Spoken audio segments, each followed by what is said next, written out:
তাদের নিবন্ধন এবং রাজনীতি নিষিদ্ধ করার।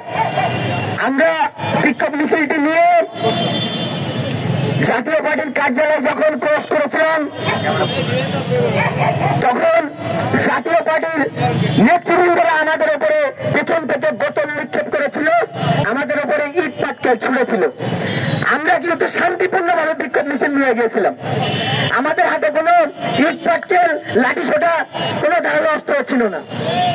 আরো একটা গুরুত্বপূর্ণ বিষয়, আমরা যখন জাতীয় পার্টি যখন আমাদের উপরে হামলা করেছিল এবং আমরা তাদেরকে প্রতিঘাত করার চেষ্টা করেছি, তখন কিন্তু আর্মি, পুলিশ, প্রশাসনের যারা ভাইরা ছিল তারা আমাদেরকে এসে থামাচ্ছেন। কিন্তু জাতীয় পার্টি যখন আমাদের উপরে হামলা করেছিল তখন কিন্তু তারা তাদেরকে থামায় নাই। হঠাৎ এক পর্যায়ে গণ অধিকার পরিষদ, যুব ছাত্র অধিকার পরিষদ, অনেক নেতা কর্মী সেখানে আহত হয়েছিল। আমি নিজেও সেখানে আহত হয়েছি। তারপরে আমরা আমাদের দলীয় কার্যালয় আলরাজি কমপ্লেক্সের নিচে সংবাদ সম্মেলন করতে গিয়েছিলাম। সেখানে নির্মমতাকে হার মানিয়েছিল এই ইন্টারিমের প্রশাসন। তারা অতর্কিতভাবে আমাদের উপরে হামলা করেছিল।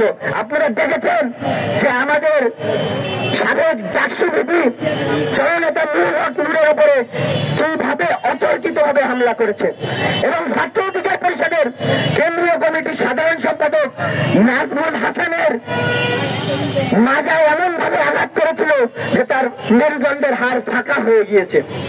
আমরা এই হামলা তীব্র নিন্দা এবং প্রতিবাদ জানাই। এর পাশাপাশি আমরা বলতে চাই, এই ইন্টারিম গভর্নমেন্ট সর্বনাশা জাতীয় পার্টিকে তারা সম্ভবত শেল্টার দিচ্ছে। তারা যদি শেল্টার না দিত তাহলে জাতীয় পার্টি কখনো এরকম সাহস পেত না।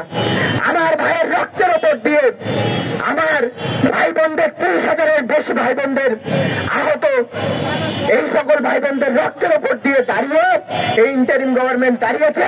তারা কি এখন জাতীয় পার্টি শেল্টার দেওয়ার জন্য?